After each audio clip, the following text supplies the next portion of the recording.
Halo semuanya, selamat datang kembali di channel Bas 88. Kali ini kita bakal bedah satu film yang sukses bikin jutaan penonton di bioskop ikut-ikutan nahan napas. Serius, ini film dimana suara batuk atau kunyahan popcorn penonton bisa terasa kayak tindakan kriminal. Judulnya A Quiet Place. Gimana rasanya hidup kalau kamu nggak boleh bersuara sama sekali? Bukan cuma nggak boleh ngobrol, tapi batuk, bersin, atau bahkan jalan terlalu keras aja bisa berarti akhir dari hidup kamu. Inilah dunia yang kita masuki. Film ini nggak buang waktu. Kita langsung dilempar ke hari 89. Setelah kerusakan, dunia udah hancur. Kota-kota kosong melompong. Kita kenalan sama keluarga Abbott. Mereka lagi memulung, nyari persediaan di sebuah supermarket yang udah ditinggalin. Dan dari detik pertama, kita sadar ada yang aneh. Mereka nggak pakai alas kaki, jalannya jinjit, dan mereka semua berkomunikasi pakai bahasa isyarat. Kenapa? Karena di luar sana ada sesuatu. Keluarga ini terdiri dari ayah bernama Lee, ibu bernama Evelyn, putri sulung mereka Regan yang tuli, lalu putra kedua Markus, dan si bungsu bernama Bau yang masih kecil banget. Karena Regan tuli, seluruh keluarga ini fasih bahasa isyarat. Sebuah keahlian yang ironisnya jadi modal bertahan hidup terbaik mereka di dunia baru ini. Di supermarket, Bau yang masih polos nemu mainan pesawat ulang-alik. Dia pengen banget mainan itu. Lee, sang ayah, langsung ngelarang. Terlalu berisik, katanya pakai isyarat. Lee bahkan mengambil baterainya dan ditaruh di meja. Tapi Regan sebagai kakak yang baik, diam-diam ngasih mainan itu ke Bau, sambil ngasih isyarat, hati-hati. Tragedi dimulai di sini. Waktu mereka jalan pulang ngelewatin jembatan, Bau yang ternyata diam-diam ngantongin baterainya tadi, masang baterainya. Seketika, semua orang membeku. Lee dan Evelyn panik luar biasa. Evelyn cuma bisa nutup mulutnya, gak berani teriak. Lee lari secepat mungkin ke arah Bau untuk menyelamatkannya, tapi dia kalah cepat. Dari dalam hutan, sesuatu bergerak dengan kecepatan gila. Kita gak lihat jelas bentuknya, cuma bayangan super cepat. Dan dalam sedetik, Bau lenyap. Itu tadi prolog. Pembukaan yang brutal banget untuk ngasih tahu kita dua hal. Satu, monsternya buta tapi pendengarannya super sensitif. Dua, jangan pernah jangan pernah bersuara. Cerita lompat ke hari 472, lebih dari setahun sejak tragedi Bau. Kita lihat gimana keluarga Abbott beradaptasi. Mereka tinggal di sebuah peternakan terpencil. Mereka udah bikin jalur khusus dari pasir biar langkah kaki mereka nggak kedengeran. Mereka punya sistem lampu sinyal, putih untuk aman, merah untuk bahaya. Mereka makan di atas piring daun, main monopoli pakai dadu dari kain. Hidup mereka adalah rutinitas sunyi yang penuh perhitungan. Kita lihat Regan, sang putri sulung. Dia hidup dalam rasa bersalah yang besar. Dia merasa kematian Bau adalah salahnya, karena dia yang ngasih mainan itu. Hubungan dia dan ayahnya, Lee, jadi terasa dingin dan jauh. Sementara itu, Lee setiap malam turun ke basement. Ini adalah markasnya. Dindingnya penuh tempelan koran, monitor CCTV dari kamera yang dia pasang di sekitar peternakan, dan tumpukan peralatan radio. Dia mati-matian mencoba dua hal. Pertama, mencari penyintas lain di luar sana, tapi yang dia dengar cuma statis. Kedua, dan ini yang paling penting, dia mencoba memperbaiki implan koklea. atau alat bantu dengar milik Regan. Setiap malam dia utak-atik alat itu, tapi selalu gagal. Dan setiap kegagalan itu bagi Regan terasa seperti penolakan lagi dari ayahnya. Sekarang kita masuk ke konflik utama film ini. Sesuatu yang bikin penonton mikir, serius di dunia kayak gini, Evelyn sang ibu lagi hamil tua, sangat tua. Ini ide yang gila sekaligus brilian untuk sebuah cerita. Gimana caranya melahirkan sebuah proses yang pasti berisik dan penuh teriakan di dunia yang menuntut keheningan absolut. Dan gimana kalau bayinya nanti nangis? Mereka udah nyiapin, mereka bikin semacam ruangan kedap suara di basement, lengkap dengan kotak kayu berlapis busa dan tabung oksigen untuk si bayi. Tapi tetap aja, rencana adalah rencana. Hari itu, Lee memutuskan untuk ngajak Markus, putranya yang kedua, pergi ke sungai. Markus ini anaknya agak penakut, beda sama Regan yang lebih berani. Lee ngerasa dia harus ngajarin Markus cara bertahan hidup. Kamu harus tahu, kata Lee. Regan yang melihat ini merasa makin tersisih. Kenapa ayah ngajak Markus, kenapa nggak aku? Apa karena aku tuli? Apa ayah masih marah soal bau? Regan akhirnya memutuskan untuk kabur. Dia pergi ke tempat favoritnya, jembatan tempat bau meninggal, yang sekarang jadi makam dadakan. Di sungai, Lee ngajarin Markus sesuatu yang krusial. Dia nunjukin air terjun. Dengar, katanya. Suara air terjun ini keras. Selama kita di dekat sini, suara kita aman, kita bisa bicara. Mereka bahkan bisa teriak di dekat air terjun itu.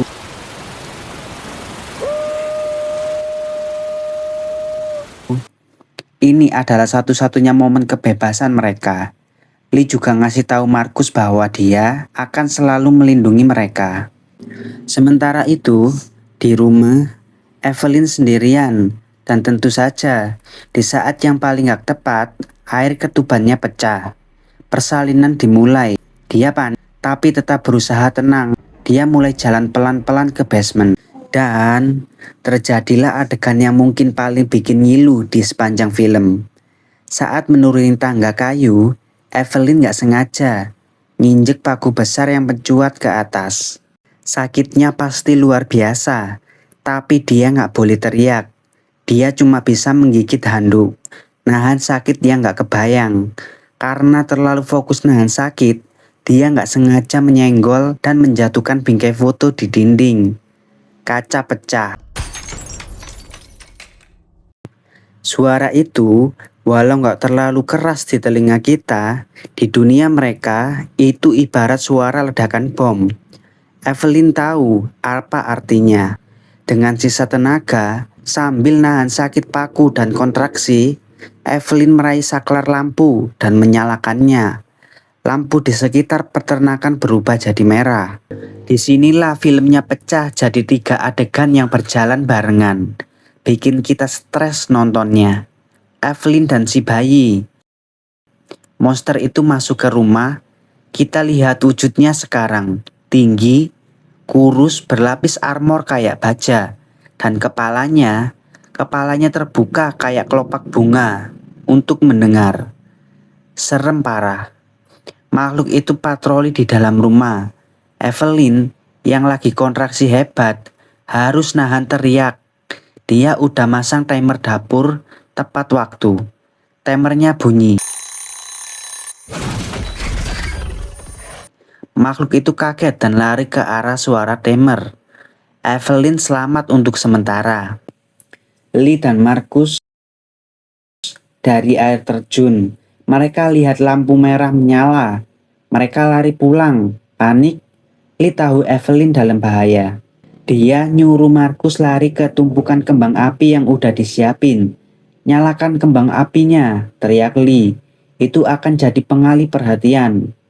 Ini keputusan berat. Kembang api itu berisik banget.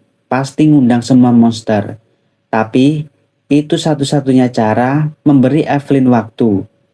Markus yang ketakutan setengah mati akhirnya berhasil menyalakan kembang api.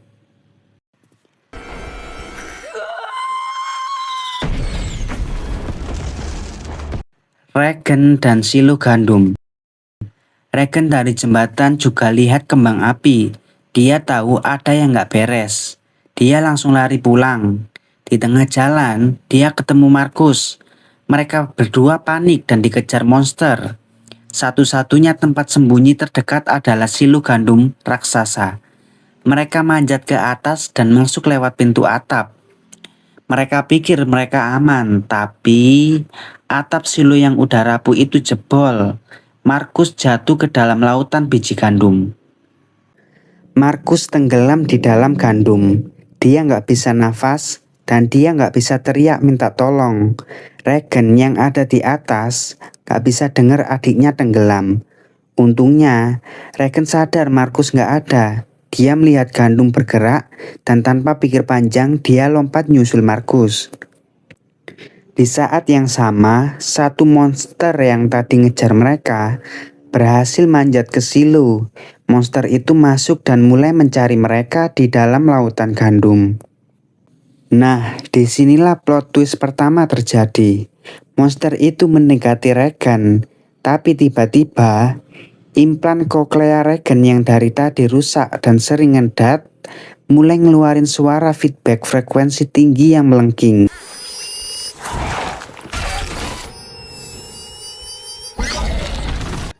Anehnya, monster itu langsung kesakitan. Dia menjerit, armor di kepalanya kejang-kejang. Lalu dia kabur menabrak dinding silo. Regen selamat, tapi dia bingung.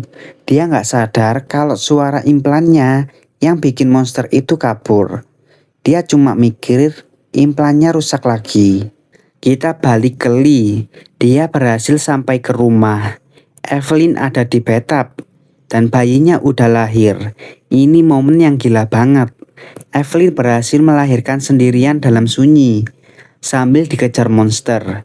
Lee dan Evelyn cuma bisa natap bayi mereka, nangis tanpa suara. Mereka harus segera bawa bayinya ke basement kedap suara. Mereka menaruh si bayi mungil di dalam kotak kayu, lengkap dengan masker oksigen, lalu menutupnya rapat-rapat. Tapi masalah belum selesai. Gara-gara monster tadi, pipa air di basement pecah. Air mulai menggenang. Dan sekarang ada 2 monster di dalam rumah. Lee sadar anak-anaknya, Regen dan Markus, belum pulang. Dia harus keluar lagi mencari mereka. Sementara Evelyn menjaga si bayi di basement yang mulai kebanjiran. Lee menemukan Regen dan Markus sembunyi di dalam sebuah truk tua. Tapi mereka terpojok. Satu monster ada di atas atap truk, siap menerkam. Monster itu menggoyak atap truk. Regen dan Markus menjerit ketakutan. Di seberang, Lee melihat pemandangan itu. Dia tahu anak-anaknya akan mati dalam hitungan detik. Dia nggak punya pilihan lain. Lee menatap Regen. Lee dengan air mata mengalir menggunakan bahasa isyarat. Aku sayang kamu, katanya. Aku selalu sayang kamu. Regen dari dalam truk melihat isyarat itu. Di momen itulah dia sadar. Ayahnya gak pernah menyalahkan atas kematian Bao. Ayahnya sayang banget sama dia. Lalu, Lee melakukan hal yang paling dilarang di dunia itu. Dia mengambil nafas dalam-dalam. Dan dia berteriak.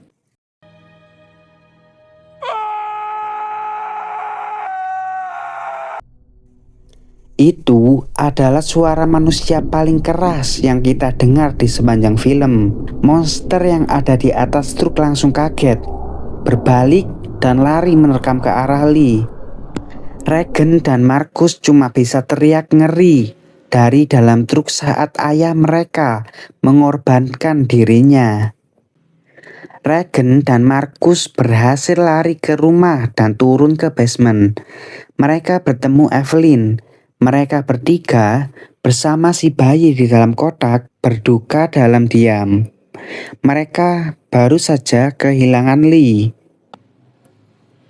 Tapi monster yang membunuh Lee sekarang mengikuti mereka. Dia masuk ke basement. Monster itu berjalan di dalam air, mencari sumber suara.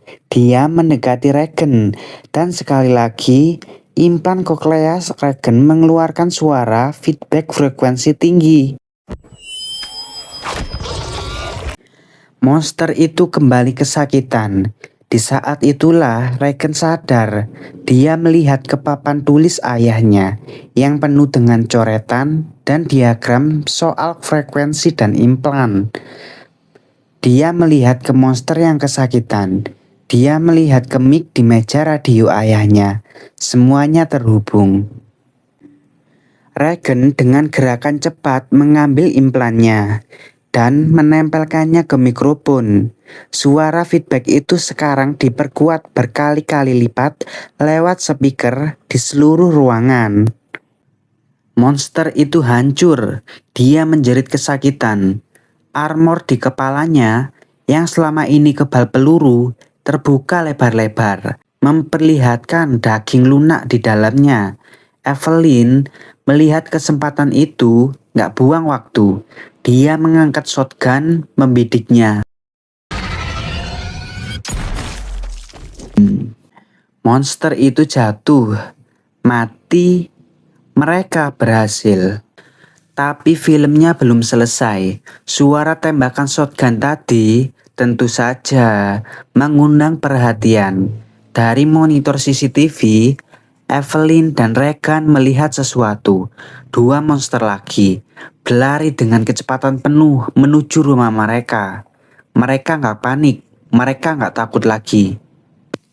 Regan menatap ibunya, penuh keyakinan. Evelyn menatap balik, lalu dia mengongkang atau reload shotgunnya. Dan disitulah A Quiet Place pertama berakhir. Bukan akhir yang bahagia selamanya, tapi akhir yang penuh harapan. Keluarga Abbott nggak lagi cuma bersembunyi. Mereka udah nggak jadi mangsa. Mereka sekarang tahu cara melawan balik. Gila kan? Film yang minim dialog tapi tensinya nggak pernah kendor. John Krasinski yang jadi sutradara sekaligus pemeran Lee. Sukses besar bikin horor yang fresh banget. Gimana menurut kalian film ini? Apa adegan favorit kalian? Adegan paku di tangga? Atau pas Evelyn ngelahirin di bathtub? Coba komen di bawah.